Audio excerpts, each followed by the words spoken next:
Apreciables radioescuchas y cibernautas, bienvenidos al programa de radio Carta Magna que se transmite desde www.iqueradio.com en las instalaciones del partido político Movimiento Ciudadano. Sito en General Antonio de León, número 2, Colonia San Miguel, Chapultepec, Delegación Miguel Hidalgo, en esta Ciudad de México, Distrito Federal, en las inmediaciones del Metro Juanacatlán. Su servidor, el doctor en Derecho Julio César Palacios Escobar y la licenciada en Derecho Sara Ayala Vázquez. En los controles, Luis Huerta, y en la producción, Eduardo Vázquez, con el propósito de divulgar la epistemología jurídica, es decir, el conocimiento del derecho, utilizando el positivismo jurídico, la sociología jurídica y la argumentación jurídica. Observamos cómo se relaciona, genera, justifica y legalizan las instituciones, conceptos y valores que surgen en la historia, en la religión, en la política, en la economía, en la filosofía, en la ética, en la moral y su aplicación como norma jurídica. El día de hoy presentamos un tema de una notable radicalidad en la sociedad, la pena de muerte, con entusiastas jóvenes de la licenciatura en Derecho Generación 2012-2015 del Centro de Estudios Superiores en Ciencias Jurídicas y Criminológicas.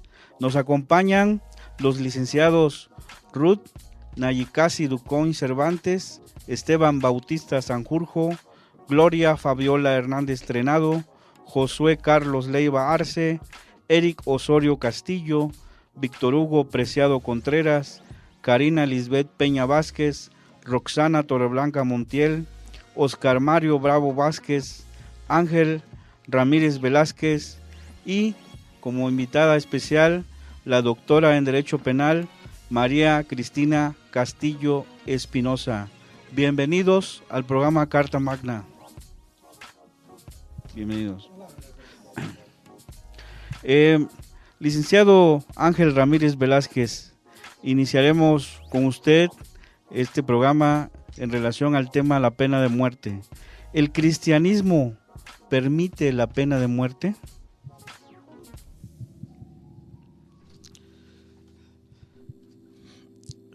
Pena es el castigo impuesto por la autoridad legítima, especialmente de índole judicial, a quien ha cometido un delito o falta.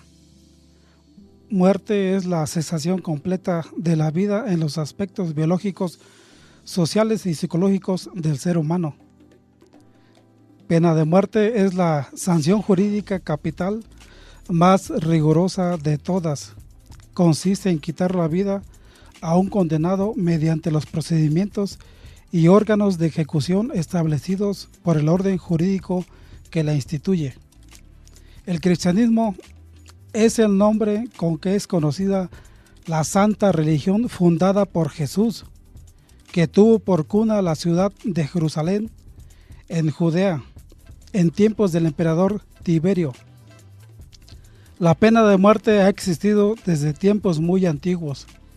Las formas de ejecución fueron muy variadas de acuerdo a los usos y costumbres de los diferentes pueblos. Por un lado, la pena de muerte tiene un fin específico: castigar a quien está pecando. Por otro lado, se aplica para que nadie peque.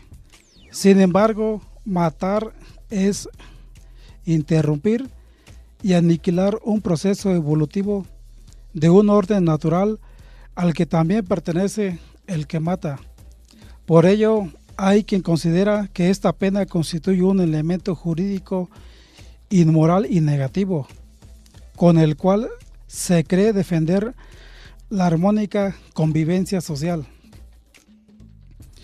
Pues por todo el mundo y predicad el evangelio a todas las gentes. Mateo 16:15. Con estas palabras Jesús constituye la Iglesia Católica. Y conversaron todo un año allí con la iglesia y enseñaron a mucha gente, de tal manera que los discípulos fueron llamados cristianos primeramente en Antioquía. Hechos 11:5-26. El cristianismo hace que el ser humano ame al prójimo a sí mismo y descubra en el amor de Dios la razón de poder sacrificar su propia vida en bien de los demás. La formación de la familia, tal como se conoce en las modernas sociedades, es también obra del cristianismo. Ha hecho el núcleo básico, la célula primordial e indestructible de la sociedad civil. Para referir las relaciones entre el cristianismo y la pena de muerte, debemos hablar de las persecuciones, la ejecución de inocentes y las consideraciones utilizadas procedentes de otras religiones o culturas. La Inquisición tuvo su origen en el año 1231, luego de las acciones llevadas a cabo por cruzados, que fueron los primeros cristianos en concretar persecuciones por motivos religiosos. La península ibérica en el medievo era compartida por distintos grupos étnicos, como españoles, moros y judíos. Cada uno de estos poseía culturas y religiones muy distintas de los otros. Musulmanes y judíos eran minoría, pero estaban integradas a la población cristiana. En el año 711, los moros se habían introducido en el territorio español, sometiéndolo, hasta que los cristianos se organizaron para liberarse y poner fin a este poder musulmán. Así fue que se empezó a hablar de herejía, que es simplemente disidencia, o sea, pensar distinto. Todo aquel que desafiara las creencias impuestas por el catolicismo, practicando un culto diferente, era considerado un hereje, un criminal que debería ser destruido mediante tortura y diversas formas que lastimaban poco a poco a la gente, hasta llevarla a la muerte. Y así fueron desapareciendo los judíos. Los moros fueron obligados a convertirse al cristianismo o a exiliarse. Los que optaron por aceptar la religión cristiana continuaron realizando este tipo de prácticas en secreto. Es oportuno ahora hablar de la postura de la Iglesia Católica sobre la pena de muerte durante el siglo XIX y XX. Una de las grandes paradojas en este tiempo es el apoyo de algunas jerarquías de la Iglesia a las dictaduras de Franco primero y sudamericanas posteriormente, responsables de miles de sentencias de muerte. En 1870, con la conquista de Roma por parte de Víctor Manuel II, desaparecieron los estados pontificios en 1929, mediante el Tratado de Letrán entre Italia y la Santa Sede. Esta recobró la independencia como estado, pero aplicando en su reducido territorio el ordenamiento jurídico italiano. Con el Tratado de Letrán se equiparaba el asesinato del Papa con el regicidio, asesinato o homicidio de un monarca, un consorte o un príncipe heredero, estableciéndose la pena capital para dicho delito. En 1969, la Santa Sede derogó esta disposición. Italia abolió definitivamente la pena de muerte.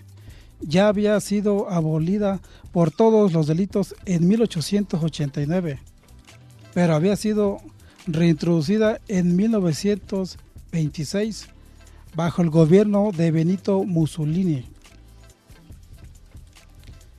En 1969, Pablo VI derogó la disposición del Tratado de Letrán de 1929 entre Italia y la Santa Sede, que establecía la pena capital para la persona que intentara asesinar al Papa. Es un dato indicativo de que la Iglesia, como otros estados o colectivos, ha variado su postura sobre la pena de muerte, del mismo modo que lleva a cabo esta modificación. También ha ido variando progresivamente su postura doctrinal sobre la última pena, poniendo cada vez más objeciones a su aplicación, sin haber llegado, no obstante, a una postura contraria a ella en cualquier circunstancia. En 1992, la nueva edición del Catecismo, impulsado por el Papa Juan Pablo II, su redacción recorrió a cargo de una comisión encabezada por el entonces cardenal Joseph Ratzinger. No se introdujo una condena tajante de la pena de muerte. El nuevo catecismo contemplaba la aplicación de la pena de muerte en casos de extrema gravedad.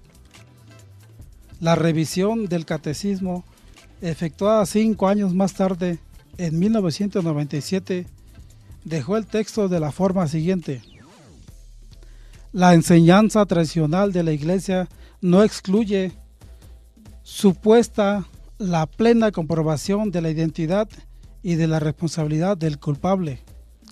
El recurso a la pena de muerte, si ésta fuera el único camino posible para defender eficazmente del agresor injusto las vidas humanas, pero si los medios incruentos bastan para proteger y defender del agresor la seguridad de las personas, la autoridad se limitará a esos medios, porque ellos corresponden mejor a las condiciones concretas del bien común y son más conformes con la dignidad de la persona humana.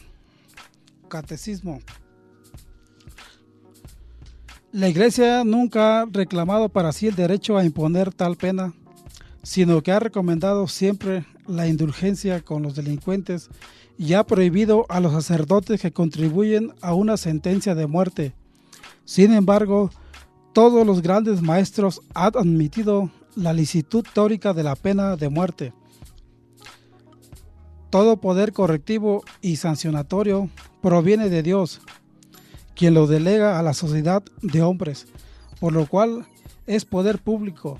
Está facultado como representante divino para imponer toda clase de sanciones jurídicas, debidamente instituidas con el objeto de defender la salud de la sociedad, de la misma manera que es conveniente y lícito imputar un miembro putrefacto para salvar la salud del resto del cuerpo.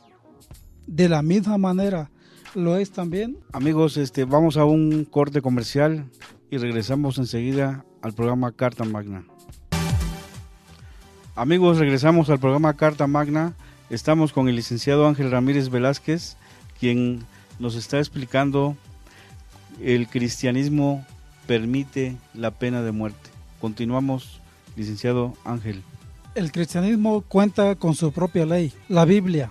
Es un término procedente de la palabra griega biblión, que significa rollo, papiro o libro, y de la expresión griega ta biblia de Agia, que significa los libros sagrados. Para el cristianismo, la Biblia es una colección o recopilación de textos o libros escritos por hombres con inspiración divina, que contiene las doctrinas que orientan el comportamiento de los cristianos. De tal forma, la Biblia expone los atributos y el carácter de Dios. Esta ley ordena la pena de muerte para varios actos. Asesinato, Éxodo 21:12. Quien mate a golpes a otra persona será condenado a muerte. Secuestro, Éxodo 21:16. A quien haya secuestrado y vendido a otra persona o aún la tenga en su poder, se le condenará a muerte. Bestialidad, Éxodo 22:11. Toda persona que tenga relaciones sexuales con un animal será condenado a muerte. Adulterio, Levítico 20:10. Si alguien tiene relaciones sexuales con la mujer de otro hombre, será condenado a muerte junto con la mujer. Ser un falso profeta, Deuteronomio 13:5. En cuanto a ese falso profeta, deberán condenarlo a muerte. Por mencionar algunos, en última instancia, Todos y cada uno de los pecados que cometemos merecen la pena de muerte. Romanos 6:23. Quien solo vive para pecar recibirá como castigo la muerte. Fue Dios el que instituyó la pena capital. El que derramare sangre de hombre, por el hombre su sangre será derramada, porque a imagen de Dios es hecho el hombre. Génesis 9:6. Jesús apoyaba la pena capital en algunos casos. El apóstol Pablo reconoció el poder del gobierno para instituir la pena capital cuando era necesario. Solo Dios puede darle autoridad a una persona, y es Él quien les ha dado poder a los gobernantes que tenemos. Por lo tanto, debemos obedecer a las autoridades del gobierno. Quien no obedece a los gobernantes se está oponiendo a lo que Dios ordena, y quien se oponga será castigado, porque los que gobiernan no están para meterles miedo a los que se portan bien, sino a los que se portan mal. Romanos 13:1-3. Entonces, Dios permite el castigo de la pena capital, pero al mismo tiempo no siempre la demanda. Es decir, la pena de muerte solo debe aplicarse cuando es merecida. Dios instituyó la pena de muerte en su palabra. También Dios le ha concedido al gobierno la autoridad para determinar cuándo es meritoria la pena capital. Yo hice al hombre y a la mujer semejantes a mí mismo. Por eso, si un animal los mata a ustedes, ese animal tendrá que morir. Y si alguno de ustedes mata a otra persona, también tendrá que morir. Génesis 9:6. Los cristianos no deben alegrarse cuando la pena de muerte es ejercida, pero tampoco deben pelear contra el derecho del gobierno de ejecutarla sobre los delincuentes más viles. El sexto mandamiento dice: no matarás. El verbo matar se debe traducir como asesinar. Razak y sus conjugaciones se usan 49 veces en el Antiguo Testamento, y todas las veces describen la acción de matar con premeditación. Nunca es usado en relación con animales, ángeles o enemigos en batalla. Por lo tanto, el mandamiento no enseña que todo tipo de muerte es inmoral, solo enseña que el asesino es inmoral. Cuando un gobierno toma la vida de un asesino, no es culpable en sí mismo de cometer un asesinato o matar. La ironía consiste en que aquellos que se oponen a la pena de muerte, refiriendo el mandamiento de no matarás, ignoran el siguiente capítulo, Éxodo 21, donde Dios ordena que el gobierno debe castigar con la muerte a los que violan citado mandamiento. Sométase toda persona a las autoridades superiores, porque no hay autoridad sino de parte de Dios, y las que hay por Dios han sido establecidas, de modo que quien se opone a la autoridad, a lo establecido por Dios, resiste, y los que resisten acarrean condenación para sí mismos. Romanos 13:1-2. Por causa del Señor, someteos a toda institución humana, ya sea al rey como a superior, ya a los gobernadores como por el enviados para castigo de los malhechores y alabanza de los que hacen el bien.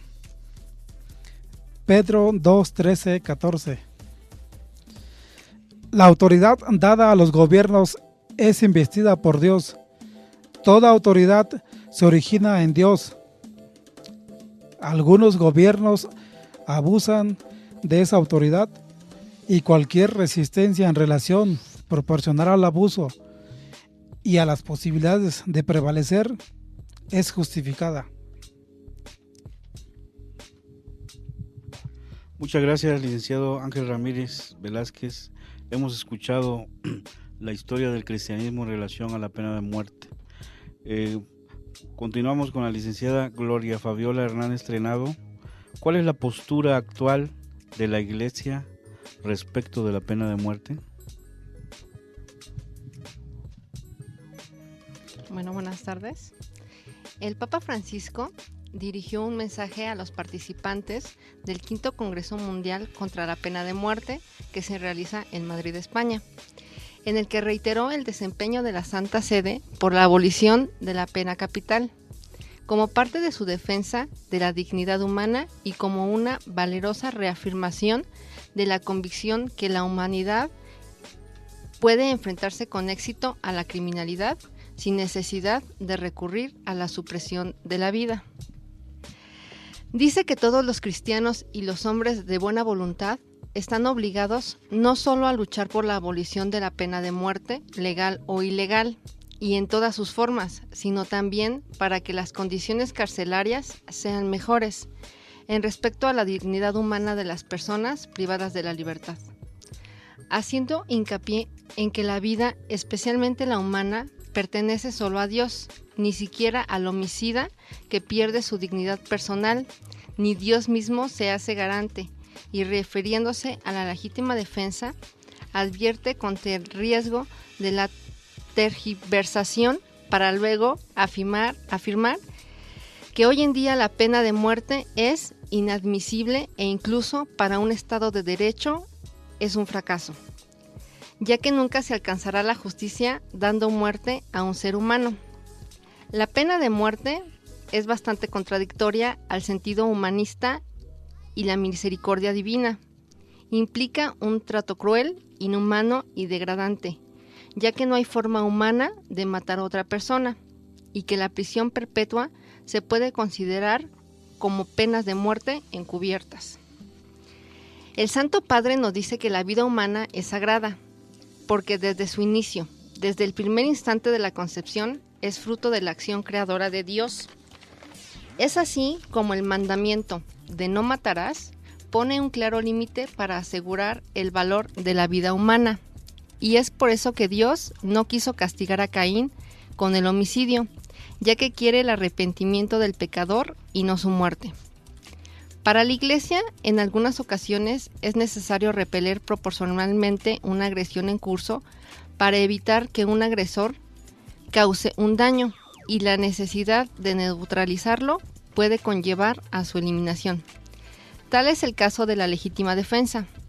Pero por ende, cuando se aplica la pena de muerte, se mata a personas no por agresiones actuales, sino por daños cometidos en el pasado. Se aplica además a personas cuya capacidad de dañar no es actual, sino que ya ha sido neutralizada y se encuentran privadas de su libertad. En base en todo a lo anterior, la postura de la Iglesia en la actualidad es que la pena de muerte es inadmisible, por cuanto grave haya sido el delito del condenado.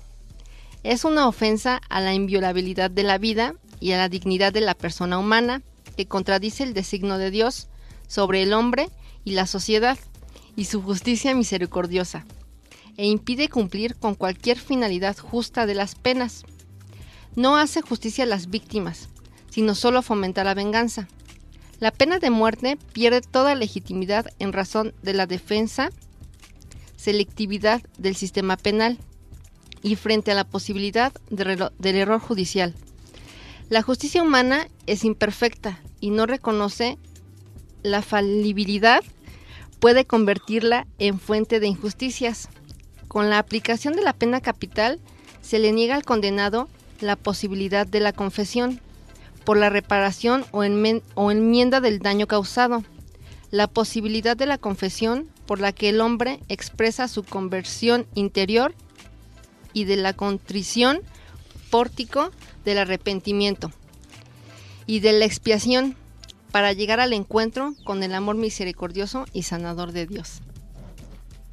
Muchísimas gracias, licenciada Gloria Fabiola Hernández Trenado, por exponernos cuál es la postura actual de la Iglesia respecto de la pena de muerte.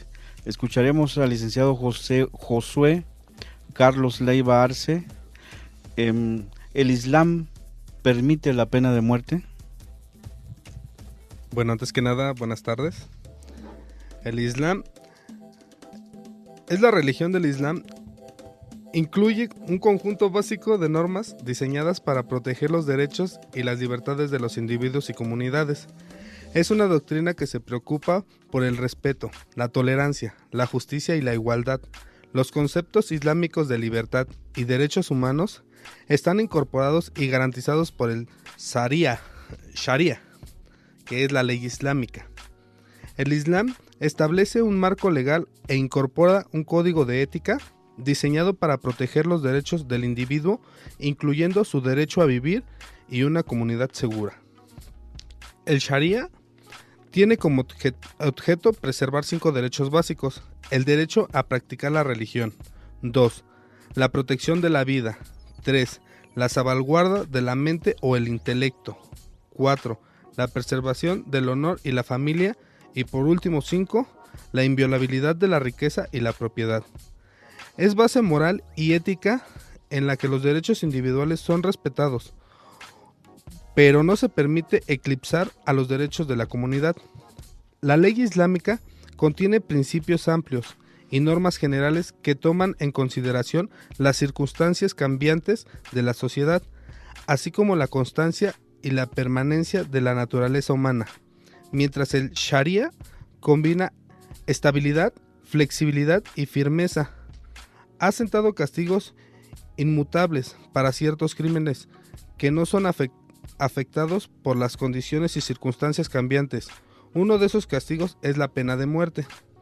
Solo hay 2 categorías de crímenes en los que se pueden aplicar la pena de muerte bajo la ley del Sharia.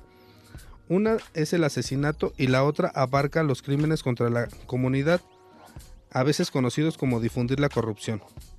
Uno de los principios centrales del Islam es que una comunidad unida y segura e absoluta fundamental. Los crímenes que amenazan a la comunidad incluyen traición y apostaría, que es cuando te sales de la religión del Islam y se vuelve activamente en contra de ella. Otro de los delitos es la piratería, la violación, el adulterio, la hechicería y la práctica de la actividad homosexual. Hay 3 categorías de castigo en el Sharia. Castigo had, por delitos en contra de la comunidad. Son aquellos que están prescritos divinamente en el Corán o en las tradiciones auténticas del profeta Muhammad. No puede ser cambiado. Estos castigos solo pueden ser impuestos por un gobernante musulmán o su representante. No se permite que los musulmanes individuales lleven a cabo castigos had que incluyen la pena de muerte, debido al caos y la tribulación que esto ocasionaría en la comunidad. La segunda forma del castigo, específicamente para el asesinato o el asalto agraviado, se denomina quizás. Siempre es una persona que le cause daño físico o la muerte a otra. La víctima o el familiar del difunto tiene derecho a la retaliación.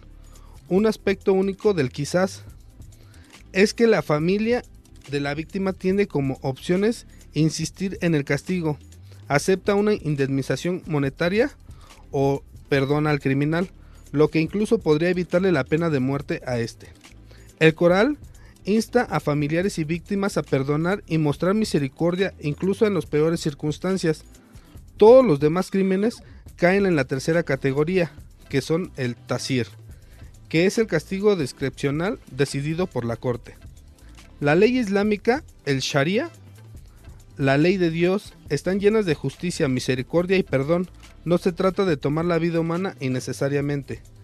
Debe tenerse en cuenta que individuos, grupos y países han perpetrado crímenes en nombre de Islam y en nombre de la ley del Sharia. Hombres, mujeres y niños han sido condenados a muerte sin el beneficio de los estándares de evidencia estricta que el Sharia exige y sin el sentido de justicia y el perdón que los caracterizó en las enseñanzas del Corán. En resumen, el Islam en ciertas ocasiones sí acepta la pena de muerte. Muchas gracias, licenciado Josué Carlos Leiva Arce. También tendremos la participación del licenciado Eric Osorio Castillo, quien nos va a exponer el budaísmo. ¿Qué postura adopta de la pena de muerte?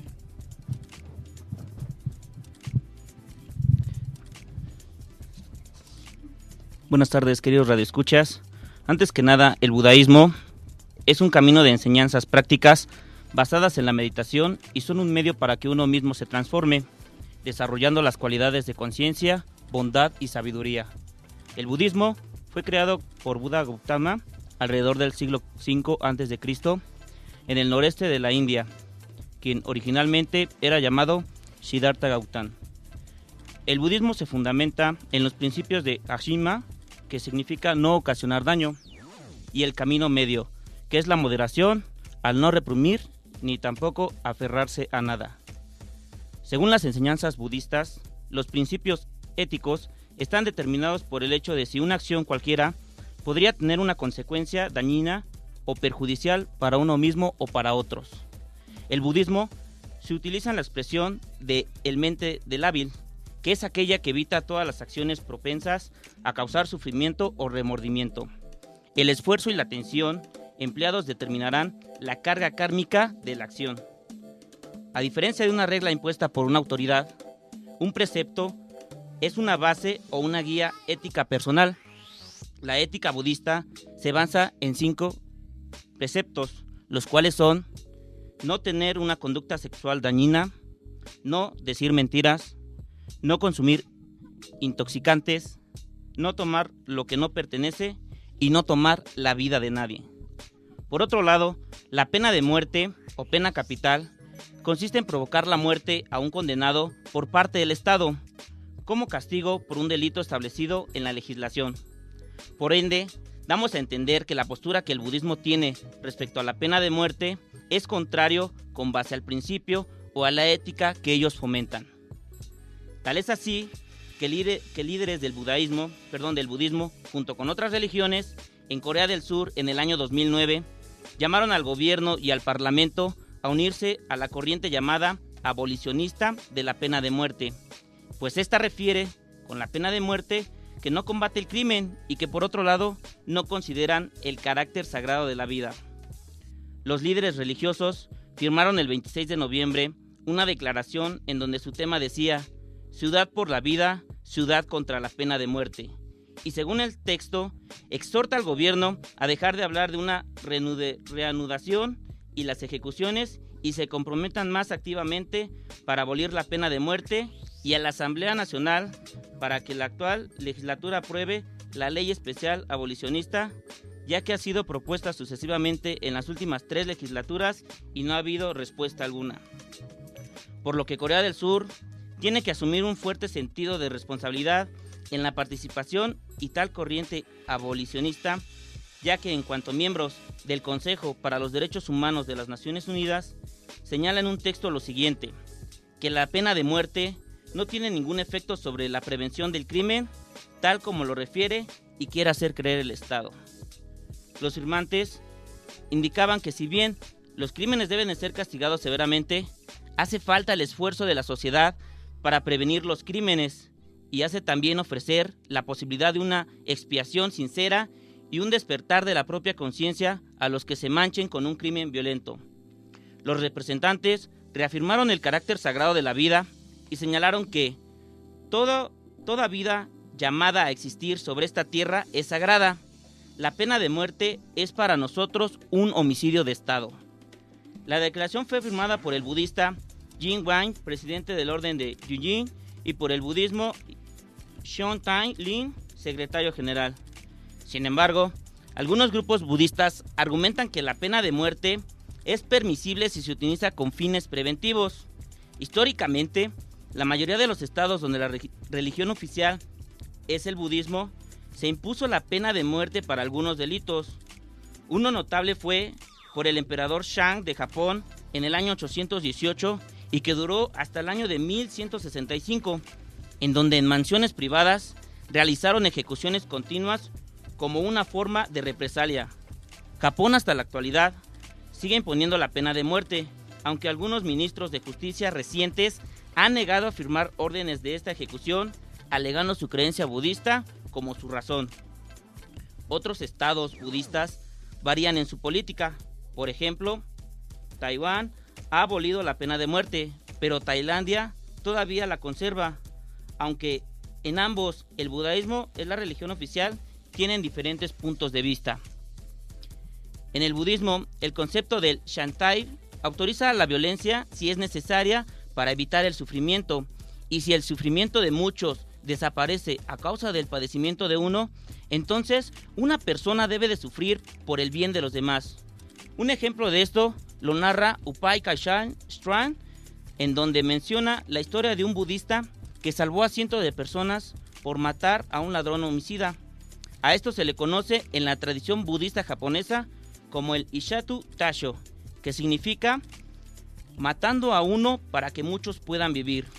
En general, los grupos budistas en países laicos como Japón y Corea y en Taiwán tienden a tomar una posición contraria a la pena de muerte. Amigos, vamos a un corte comercial y regresamos en un momento. Vamos al programa Carta Magna. Estamos con el licenciado Eric Osorio Castillo, quien nos está explicando cómo la pena de muerte influye en el budismo o budaísmo. Adelante, licenciado. Ok, sí, continuamos que en general los grupos budistas en países laicos como Japón, Corea, Taiwán tienden a tomar una posición contraria a la pena de muerte, mientras que en Tailandia, Sri Lanka y Bután, donde el budismo tiene una fuerte influencia política, la pena de muerte se aplica. Casi todos los grupos budistas se oponen al uso de la pena de muerte como forma de castigo, a lo que podemos concluir que el budismo, en teoría, no acepta la pena de muerte, pero lo cierto es que a lo largo de su historia también se han matado en las diversas sectas budistas. Podemos analizar el tema que aquel que acepta la pena de muerte lo convierte también en un criminal, ya sea un religioso, un político, un gobernante, un juez y hasta la misma sociedad en general. Todos estos a la vez criminales, ya que sería un criminal religioso, un criminal político y una sociedad criminal. ¿Por qué? Porque están aceptando y matando frente a su poder, la fuerza y o gobierno de la pena. Por lo que podríamos decir que está conformada la sociedad de puros criminales. En este caso podríamos preguntar, ¿acaso esto se ha convertido en un país fallido y de ignorancia? O tal vez podríamos argumentar, como lo hizo Upaya Kapsal, donde dice que un budista salvó a cientos de personas por matar a un ladrón homicida, y que por esto en ocasiones sí se debe de aplicar la privacidad de la vida, aplicando el famoso Ishatu Taso, que a su vez significa matando a uno para que muchos puedan vivir. Este tema es muy amplio y complejo, ya que influye indudablemente el estado emocional de la persona al momento de analizarlo, puesto que podría ser familiar del que privó la vida, o a contrario sensum, podría ser familiar de al que le privaron la vida. Muchas gracias, licenciado Eric Osorio Castillo. También nos acompaña la licenciada Karina Lisbeth Peña Vázquez. Licenciada, ¿cuáles son las salvaguardias para garantizar la protección de los derechos de los condenados a la pena de muerte, aprobadas por el Consejo Económico y Social de la ONU en su resolución 1984-50 del 25 de mayo de 1984?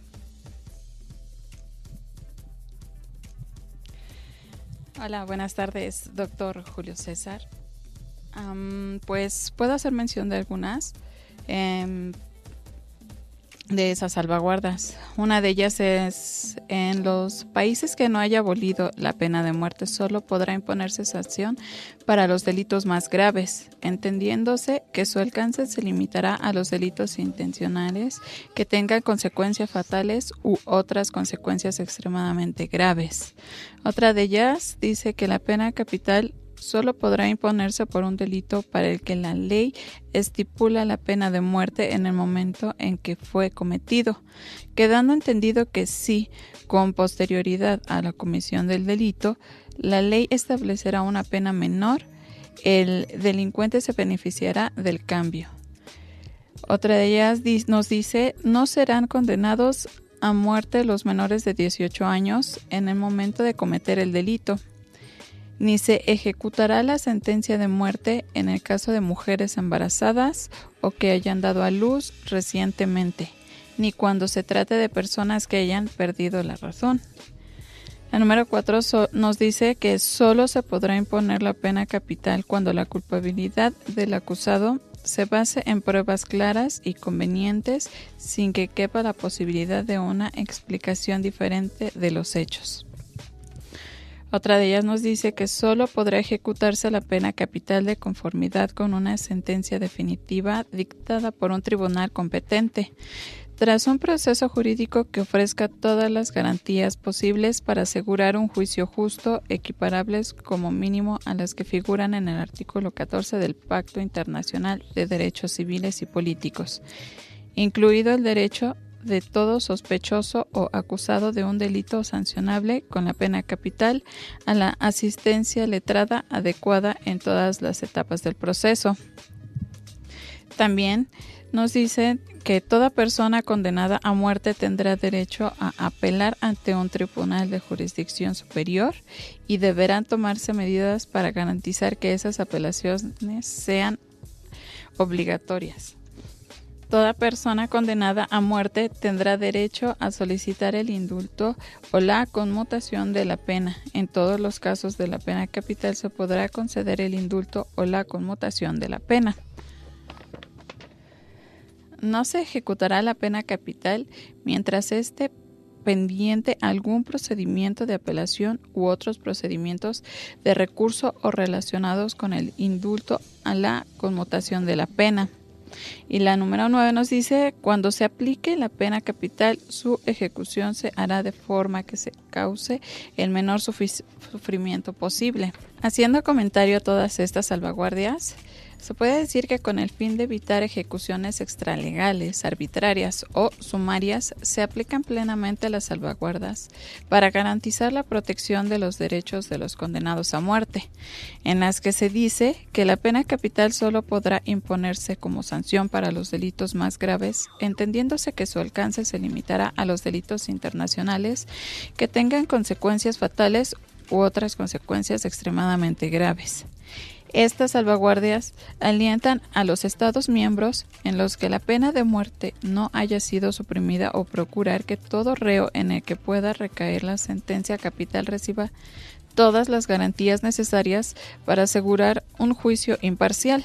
Alienta también a los Estados miembros en los que no se haya abolido la pena de muerte a que velen porque los reos que no comprendan suficientemente el idioma utilizando el tribunal sean informados plenamente por medio de interpretación o traducción de todos los cargos que pesen contra ellos y del contenido de las pruebas pertinentes objeto de las deliberaciones del tribunal. Exhorta también a los Estados miembros en los que pueda ejecutarse la pena de muerte a que concedan tiempo suficiente para la interposición de recursos de apelación ante un tribunal superior y para el cumplimiento del procedimiento de apelación, así como de peticiones de indulto con objeto de dar plena aplicación de la regla número 5 y 8 de las salvaguardias para garantizar la protección de los derechos de los condenados a la pena de muerte. Insta a los Estados miembros de los que pueda ejecutarse la pena de muerte, a que apliquen posible a que se reduzca en lo posible el sufrimiento de los reos condenados a la pena capital y no se ejecute en público y ni de ninguna otra manera degradante, y velar por que se ponga fin inmediatamente a la aplicación de los medios especialmente crueles e inhumanos de ejecución, a fin de evitar que se exacerben esos sufrimientos. Insta a todos los estados que todavía mantienen la pena de muerte a no imponerla por delitos cometidos por menores de 18 años de edad y excluir de esa pena a las mujeres embarazadas, a no imponer la pena capital ni ejecutar a ninguna persona que sufra una forma de trastorno mental. No imponer la pena capital salvo en el caso de los más graves delitos y solo tras la emisión de un fallo definitivo por un tribunal competente, imparcial e independiente, y garantizar el derecho a un juicio justo y a solicitar el indulto o la conmutación de la sentencia. También a cerciorarse de que todos los procedimientos jurídicos, incluidos los que tienen lugar en tribunales o jurisdicciones especiales, y en particular los procesos por delitos que acarrean la pena capital, cumplan las garantías procesales mínimas. El velar porque el concepto de más graves delitos se limite a los delitos intencionales con consecuencias fatales o extremadamente graves, y porque no se imponga la pena de muerte por actos como delitos financieros no violentos, la expresión no violenta de convicciones o la práctica religiosa. Muchas gracias, licenciada Karina Lisbeth Peña Vázquez. Antes de cerrar nuestro programa, escucharemos un comentario de nuestra invitada especial, a la doctora en Derecho Penal, María Cristina Castillo Espinosa, en relación a la opinión que tiene la Organización de las Naciones Unidas respecto de los niños condenados a la pena de muerte. Gracias. Pues bien, tenemos que el derecho internacional está protegiendo a todos los seres humanos como tal. Así vemos que existen varios pactos, varios acuerdos por parte de las Naciones Unidas que protegen la pena de muerte, como ya se mencionó. Específicamente, partimos del segundo protocolo facultativo del Pacto Internacional de Derechos Civiles y Políticos de 1989, en donde se establece la abolición de la pena de muerte.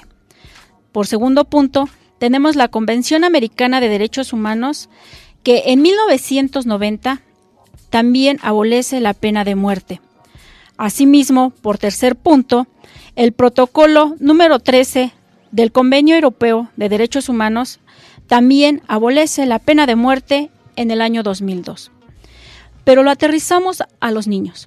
Asimismo, tenemos la Convención sobre los Derechos del Niño. Esta convención hace referencia a quiénes son niños, y la misma nos define: niño será aquella persona menor de 18 años.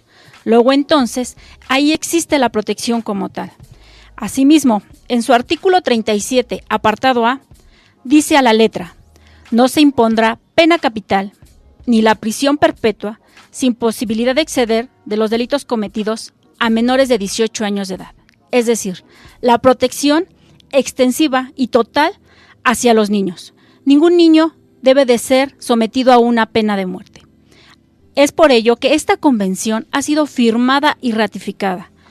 Cosa muy importante, firmada y ratificada, es decir, el cumplimiento total por todos los países, excepto ¿quién? Estados Unidos de América y Somalia. Son los únicos que quedan excluidos mundialmente de la protección hacia los niños, hacia aquellas personas menores de 18 años, como lo establece la misma Convención sobre los Derechos de los Niños. Y aterrizándolo al campo mexicano, ¿qué tenemos? Dicha convención ha sido firmada por México. Luego entonces también se da la protección, y en México no tan solo tenemos a la pena de muerte, sino tan solo al internamiento. ¿Quiénes son los que van a ser internos a un proceso penal? Solamente aquellos que tienen la edad de 14 a 18 años. ¿Y qué pasa con aquellos que son menores de 14 años? Ellos tendrán una protección específica en pro de los niños, un grupo vulnerable, un grupo que debe de ser protegido. Y es así como está reconocido mundialmente y en México. Esto. Gracias. Muchísimas gracias, doctora. Hemos tratado un tema de una relevancia, yo creo que suprema, la pena de muerte. La pena de muerte es un aspecto que toca esas conductas ilícitas que afectan de manera trascendental a la sociedad, y se instituye como una pena, como un castigo. Desde el inicio de la humanidad hemos escuchado a nuestros compañeros cómo han expuesto la historia del cristianismo, inclusive cuando Caín le priva de la vida a su hermano Abel.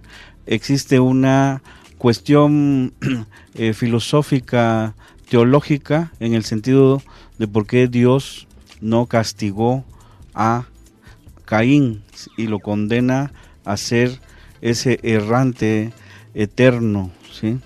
Sin embargo, en todo el desarrollo de la sociedad hemos visto que conductas que son trascendentales, que afectan grandemente a la sociedad, se impuso o se ha impuesto la pena de muerte. Y creo y considero que el bien jurídico fundamental y trascendental es el principio de la vida.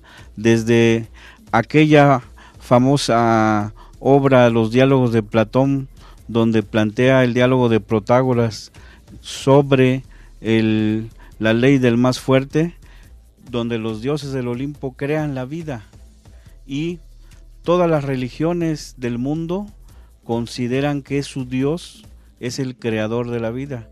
De ahí se establece el principio de la vida como un principio del jus naturalismo, que nace de la naturaleza y de la deidad, y se incorpora al derecho a través del positivismo, que es el creador de una norma jurídica, y se establece como una pena en las legislaciones, en los derechos considerados del derecho penal.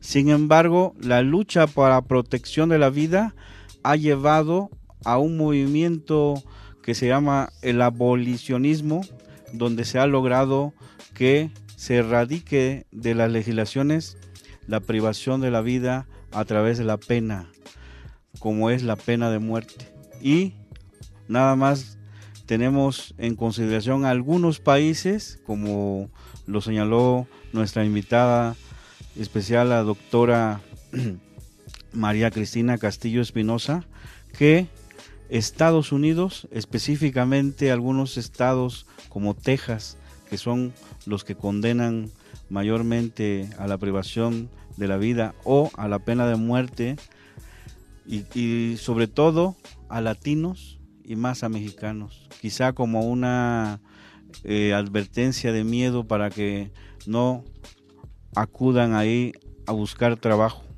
Y otros países que son como China y como algunos que están en Asia, que son fundamentalmente esos países que no respetan los derechos humanos, pero en general en todo el mundo se ha considerado que ha triunfado el principio de la vida. La pena de muerte ha sido una imposición, como una sanción que en vez de producir un beneficio a la sociedad, ha producido perjuicios tremendos a las familias de las que son condenados, pero estamos tratando de salvaguardar el principio fundamental que es la vida, como un principio universal que protege todos o todas las legislaciones del mundo, ¿sí? Amigos, muchas gracias por escucharnos aquí en el programa Carta Magna. Tuvimos como invitados a alumnos de la licenciatura en Derecho, generación 2012-2015, de la licenciatura en Derecho, y también consideramos que ha sido muy importante su participación porque son jóvenes estudiosos del derecho y esos temas trascendentales como la pena de muerte son de utilidad para todos los estudiosos del derecho. Son alumnos de la licenciatura en Derecho del Centro de Estudios Superiores en Ciencias Jurídicas y Criminológicas y agradecemos nuestra invitada especial, a la doctora en Derecho Penal, María Cristina Castillo Espinosa. Muchas gracias por su participación en este programa Carta Magna que se transmite desde IQ Radio.